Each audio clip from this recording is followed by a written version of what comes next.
اگر آپ کو میری یہ ویڈیو پسند آئے تو like, comment and share, subscribe کرنا مت بھولیے۔ السلام علیکم آڈینس، بڑھتے ہیں 100 سال بعد ناول کے اگلے ایپیسوڈ کی طرف۔ راشٹرپتی، اس کے متعلق میں نے جو تجویز سوچی ہے اس سے آپ یقیناً خوش ہوں گے۔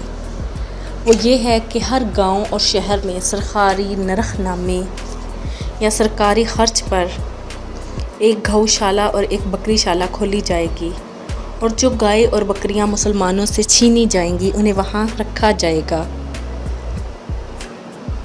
حکومت کے گاندھی بھگت ملازم ان کی دیکھ بھال کریں گے اور ہر روز ان کا دودھ دھو کر مسلمانوں میں تقسیم کیا کریں گے۔ مسلمانوں کا یہ فرض ہوگا کہ وہ ان کے لیے چارہ مہیا کریں۔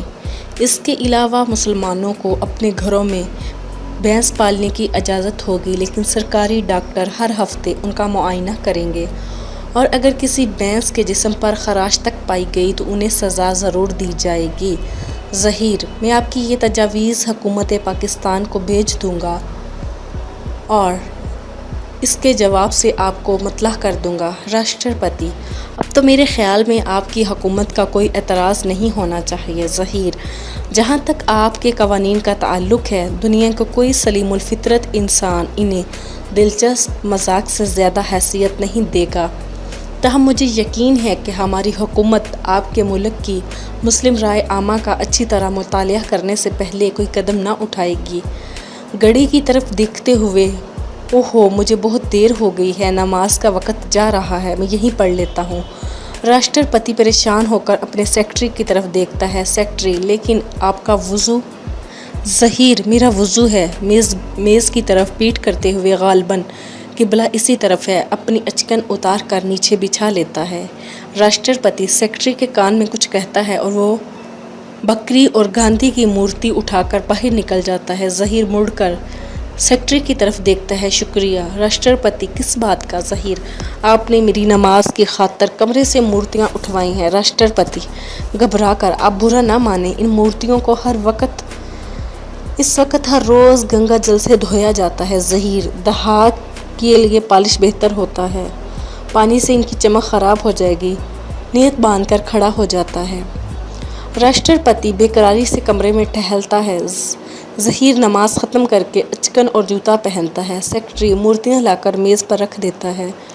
ٹیلی فون کی گھنٹی بجتی ہے۔ راشٹرپتی ریسیور اٹھا کر کان سے لگانے کے بعد ظہیر کی طرف دیکھتا ہے۔ راشٹرپتی، آپ کا سیکرٹری آپ سے بات کرنا چاہتا ہے۔ ظہیر راشٹرپتی کے ہاتھ سے ریسیور پکڑ کر کان سے لگاتے ہوئے دونوں مورتیاں ایک طرف سے ہٹا کر بیٹھ جاتا ہے۔ ظہیر ٹیلی فون پر، میں ابھی آتا ہوں، میرے سفر کا سامان تیار کرو۔ ریسیور رکھ کر راشٹرپتی کی طرف دیکھتے ہوئے، مجھے اپنی حکومت کی طرف سے آج شام سے پہلے لاہور پہنچنے کا حکم ہوا ہے، میں آج ہوائی جہاز پر جا رہا ہوں۔ ظہیر راشٹرپتی سے مصافحہ کرنے کے بعد کمرے سے نکل جاتا ہے۔ سیکرٹری کی طرف دیکھ کر غصے سے کانپتے ہوئے، عجیب بے وقوف ہو تم! کیا جب تک وہ اس کمرے میں تھا تم مورتیوں کو کس دوسرے کمرے میں نہ رکھ سکتے تھے؟ تم انہیں گنگا جل سے پتر کرنے کے بعد پھر یہاں کیوں لے آئے؟ اور وہ دوبارہ انہیں برشٹ کر گیا تھا۔ سیکرٹری سہمی ہوئی آواز میں، مہاراج، میں پھر انہیں برشٹ نہیں پوتر کر لاتا ہوں۔ راشٹرپتی گرجتی ہوئی آواز نے، اس نے میرے کان میں نماز پڑھی، میرے کمرے میں ہی، میرے کمرے میں، ہندوستان کے راشٹرپتی کے کمرے میں، اور تم الو کی طرح خاموش کھڑے رہے۔ سیکرٹری مہاراج، مجھے تو آپ نے مورتیاں دھونے کے لیے باہر بھیج دیا تھا۔ لیکن تم جانتے ہو اس نے کیا خیال کیا؟ سیکرٹری کیا خیال مہاراج؟ راشٹرپتی غصے سے کانپتے ہوئے، تمہارا سر وہ یہ سمجھتا تھا کہ ہم نے اس کی نماز کی خاطر مورتیاں اٹھائی ہیں۔ سیکرٹری لیکن مہاراج، اس میں میرا کیا قصور؟ آپ مجھے حکم دیتے میں انہیں وہیں رہنے دیتا۔ راشٹرپتی اور تمہارا یہ بھی فرض ہے کہ ایسے لوگوں کو نماز سے پہلے یہ بتا دیا کرو کہ تمہاری نماز کا وقت ہو رہا ہے، اور آج ہمارے کمرے میں گنگا جل چھڑکنے کا انتظام کرو، اور ہاں، کیا نام اس کا؟ ابو ال؟ سیکرٹری مسکراتے ہوئے، ظہیر۔ راشٹرپتی جھنجھلا کر اتنا مجھے بھی یاد ہے کہ میں پورا نام پوچھتا ہوں. سیکرٹری پورا نام مہاراج، اس کا پورا نام. فائل اٹھاتا ہے لیکن راشٹرپتی غصے کی حالت میں اسے فائل چھین لیتا ہے. راشٹرپتی فائل سے میں بھی پڑھ سکتا ہوں. چند ورق الٹنے کے بعد یہ فخر الدولہ احتشام الملک عماد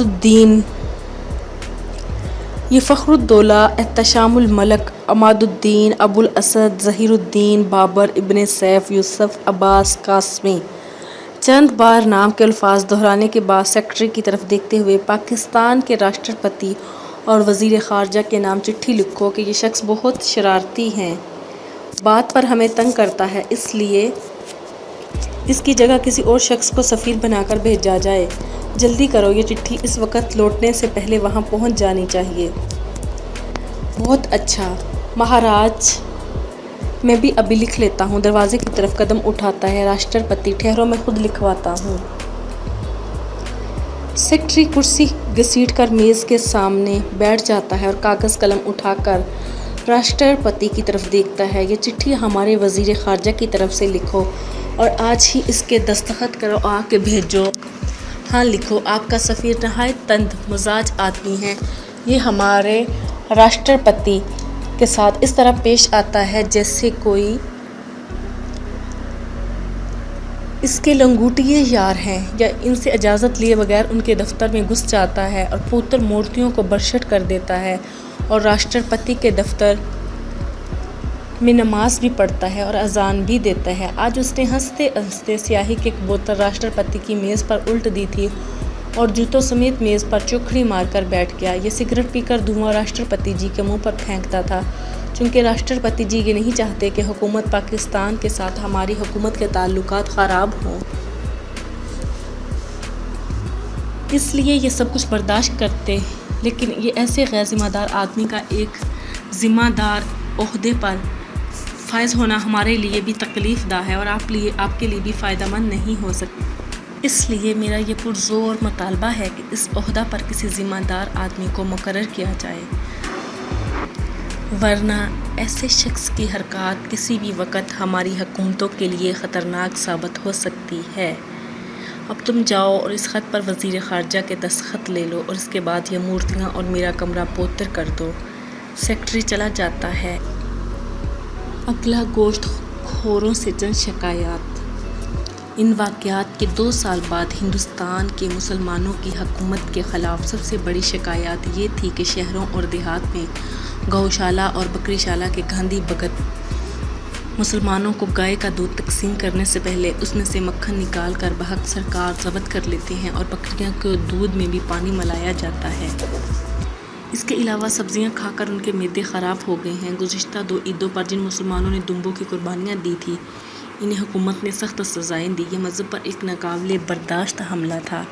ان شکایات سے حکومت کی بے پرواہی کے باعث ایک زبردست تحریک اٹھی جس کے لیڈروں کے نعرے یہ تھے: خالص دودھ لے کے رہیں گے، گوشت کھانا ہمارا پیدائشی حق ہے. حکومت نے یہ تحریک کے خلاف قانون قرار دے دی، لیکن عوام کا جوش و خروش بڑھتا چلا گیا اور ریڈیو پر ہندوستان کی حکومت کو 3 ماہ کے عرصے میں 40 بار یہ اعلان کرنا پڑا کہ حکومت کو فلاں فلاں شہر میں مجبور ہو کر انتہا پسندوں پر گولیاں چلانی پڑی، لیکن کوئی قابل ذکر نقصان نہیں ہوا. بالآخر حکومت نے 30 لیڈروں کی راؤنڈ ٹیبل کانفرنس بلائی جس میں سے 16 نے اس اعلان پر دستخط کر دیے کہ مسلمانوں کا مذہب انہیں حاکم وقت کے خلاف بغاوت کی اجازت نہیں دیتا. اگر وہ پرامن رہے تو حکومت یقیناً اپنے فیصلے پر نظر ثانی کرے گی.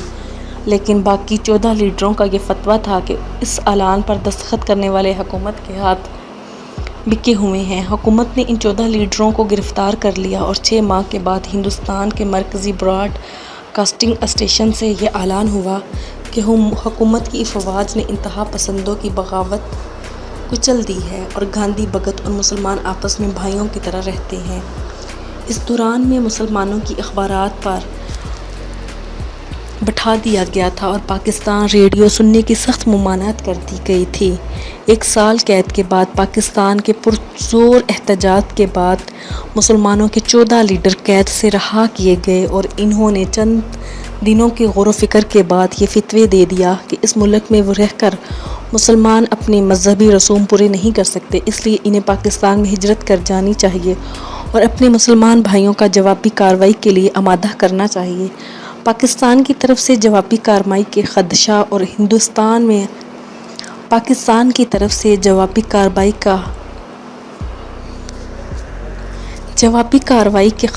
ہندوستان میں رام و راج کی بڑھتی ہوئی شہرت نے پاکستان کے ہندوؤں میں بھی ہندوستان میں آباد ہونے کا احساس پیدا کر دیا۔ دونوں ہمسایہ حکومتوں نے اس تحریک کو لبیک کہا اور ہندوستان کے مسلم مہاجرین اور پاکستان کے ہندو پناہ گزین ایک دوسرے سے اپنی اپنی جائیدادوں کا تبادلہ کرنے لگے، لیکن پاکستان میں اکثر ہندو گوشت خور تھے۔ انہوں نے ہندوستان میں رام راج کی برکتوں سے مالا مال ہونے کے لالچ پر بھی اپنے دال خور ہندو بھائیوں کا ساتھ دینا پسند نہ کیا۔ 5 سال کے عرصہ میں پاکستان کی ہندو آبادی 30% ہندوستان میں اور ہندوستان کی مسلم آبادی 91% پاکستان میں منتقل ہو چکا تھا، جن میں مسلم مہاجرین کو جائیداد کے تبادلے کے لیے کوئی ہندو نہ ملے۔ انہیں پاکستان کے مسلمانوں نے ہندوستان کی حکومت سے مطالبہ کیا کہ مسلمان جتنی زمین اور جس قدر جائیدادیں ہندوستان میں چھوڑ کر آئے ہیں، انہیں یا تو ان کے پورے دام دیے جائیں یا ان کے عوض انہیں ہندوستان کا کوئی ایسا علاقہ دیا جائے جو پاکستان کی سرحد کے ساتھ ملتا ہو۔ ہندوستان کی حکومت چونکہ کروڑوں روپیہ سرحد کی دفاعی چوکیوں پر خرچ کر چکی تھی، اس لیے اس نے تقریباً 1 سال کے پس و پیش کے بعد مسلمانوں کی جائیدادوں کی قیمت ادا کرنا منظور کر لیا۔ مسلمانوں کو یہ شکایت تھی کہ انہیں روپے میں سے صرف 8 آنے وصول ہوئے ہیں، تاہم وہ خوش تھے کہ خدا کی زمین پر خالص دودھ اور گوشت کھانے کی عام اجازت ہے۔ وہ 10% مسلمان جنہوں نے ہندوستان چھوڑنا قبول نہ کیا، مہابلی استرخان راج کے پیرو تھے، اور مہابلی استرخان دلی راج کی سفیدی ہندوؤں کی عقیدت اس لیے تھی کہ آپ جیوتیہ کو پاپ سمجھتے تھے، اور 10% مسلمانوں کو اس لیے ان سے محبت تھی کہ آپ اکھنڈ ہندوستان متحدہ قومیت کے بہت بڑے علم بردار مولانا یوسف خان بھگت آرام کے فرزند ارجمند تھے۔ پھر 30 سال کے بعد پاکستان اپنے خیال کے مطابق ابھی ترقی کی ابتدائی منازل پر تھا، تاہم ایشیا کی ہر سلطنت اسے ایک طاقتور ہمسایہ خیال کرتی تھی۔ ہندوستان کے لیڈر اپنے خیال کے مطابق 20 سال قبل آسمان کے تارے نوچ رہے تھے، لیکن ان کی توقع سے زیادہ دیوتاؤں کے انعامات کی بڑھتی ہوئی بارش نے ان پر عرصہ حیات تنگ کر دیا تھا۔ ان کے محکمہ نشر و اشاعت کی اس رپورٹ کے مطابق جو رام راج کے 40ویں سالگرہ پر شائع ہوئی، ہندوستان میں انسانوں کی اصل صورتیں گھٹتی جاتی تھی۔ گول کے چکر کی رفتار کچھ اس قدر تیز تھی کہ بعض مفکرین یہ خیال کرتے تھے کہ رام راج کی برکتوں سے متاثر ہو کر وہ بے شمار روحیں بھی جانوروں کی شکل میں تبدیل ہو کر اس ملک پر نازل ہو رہے ہیں، جو گزشتہ صدیوں میں 70 جونیں تبدیل کر کے نروان حاصل کر چکی تھی۔ رپورٹ کا خلاصہ یہ تھا کہ ہندوستان کے جانوروں کو اگر انسانی آبادی پر یکساں طور پر تقسیم کیا جائے تو ہر انسان کے حصے میں اندازاً 100 گائے، 3 بکری، 50 گدھے، 30 گھوڑے، 100 بھینس، 1000 سانپ، 400 کتے، 50 بندر اور 5 ہر نسل کے جنگلی درندے، 1 ہاتھی، 30 اونٹ، مکھیوں اور مچھروں کا کوئی شمار نہیں۔ ہندوستان میں رام راج کی 40ویں سالگرہ کے بعد میاں عبدالشکور نے، جو لاہور کے ایک اخبار کے رپورٹر تھے، واردھا میں چند ماہ قیام کے بعد ہندوستان کے متعلق ایک دلچسپ رپورٹ لکھی۔ بعض تاریخ دانوں کا خیال ہے کہ میاں عبدالشکور نے کسی حد تک مبالغہ آرائی سے کام کیا ہے، لیکن اس رپورٹ کے اشاعت سے 5 سال بعد ہندوستان کے ایک پناہ گزین نے جو بیان لاہور پہنچ کر دیا وہ اس رپورٹ کی تصدیق کرتا ہے۔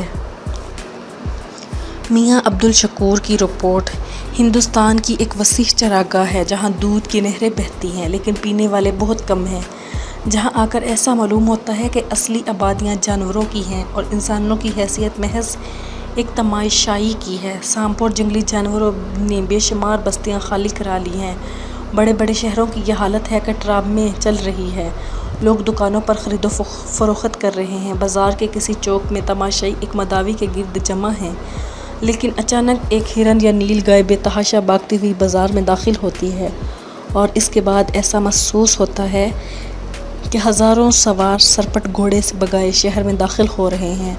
لوگ بھاگ کر اپنے گھروں میں چھپ جاتے ہیں اور دروازے بند کر لیتے ہیں۔ ٹرامیں بند ہو جاتی ہیں، کاریں رک جاتی ہیں، بھاگتے ہوئے جانوروں کی آہٹ قریب سنائی دیتی ہے اور اچانک بے شمار نیل گائے یا ہرن کے یا جنگل کے کسی اور جانور کا ریوٹ نمودار ہوتا ہے۔ شہر میں ایک زلزلے کی سی کیفیت پیدا ہو جاتی ہے۔ یہ ریوٹ گزر جاتا ہے اور ایک لمحہ کے وقفے کے بعد جانوروں کے کسی اور قبیلے کا لشکر نمودار ہوتا ہے۔ پھر بھیڑیوں کی چیخیں اور شیروں کی گرج سنائی دیتی ہے اور یہ بھی گزر جاتے ہیں۔ یہ عمل دن میں کئی بار دہرایا جاتا ہے اور دیکھنے والے کو ایسا محسوس ہوتا ہے کہ جانوروں کے مختلف قبائل شہروں کو بلیاں سمجھ کر آنکھ مچولی کھیل رہے ہیں۔ بندروں نے زبردستی اپنی شہری حقوق منوا لیے ہیں۔ ایک دن میں اپنے ہوٹل کی بالکنی میں کھڑا تھا۔ شہر میں بکریوں کا ایک چکر جرار داخل ہوا، لیکن عجیب بات یہ تھی ہر بکری پر ایک بندر سوار تھا اور اسے چھڑی کے ساتھ بری طرح ہانک رہا تھا۔ ایک دن میں اپنے کمرے میں بیٹھا ہوا اخبار پڑھ رہا تھا۔ میرے ہاتھ میں سگریٹ تھا۔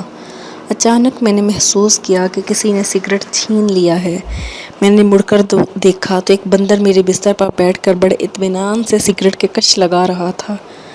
میں ابھی اس کی طرف دیکھ رہا تھا کہ میرے ہاتھ سے کسی نے اخبار بھی چھین لیا۔ میں نے سامنے دیکھا تو اس کا دوسرا ساتھی میز پر بیٹھ کر نہایت انہماک سے اخبار کی طرف دیکھ رہا تھا۔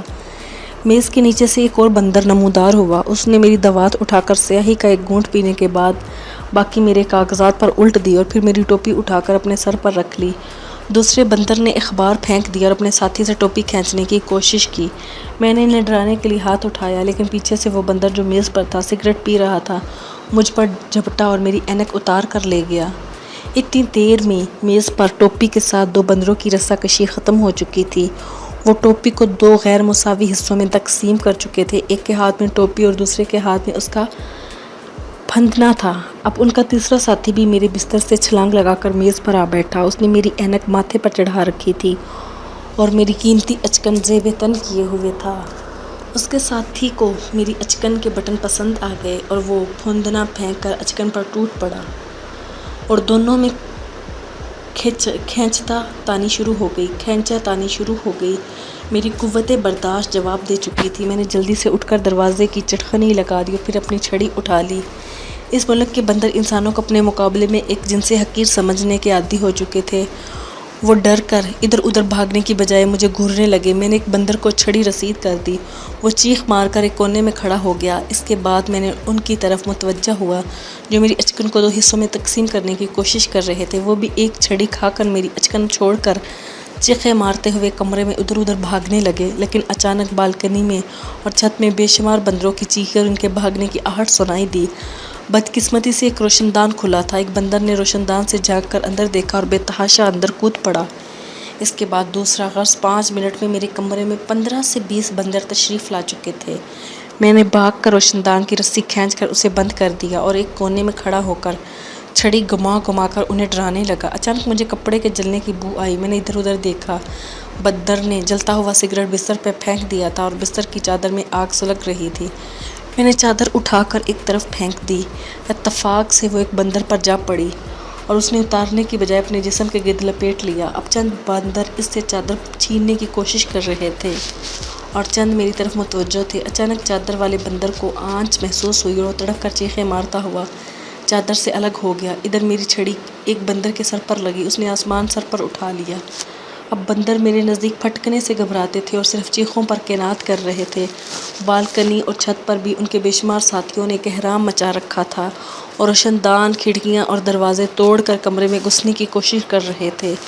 ہوٹل کے مینیجر کی آواز سن کر میں نے دروازہ کھول دیا۔ دروازے پر مینیجر کے علاوہ ایک تھانے دار اور پولیس کے سپاہیوں کا ایک دستہ کھڑا تھا۔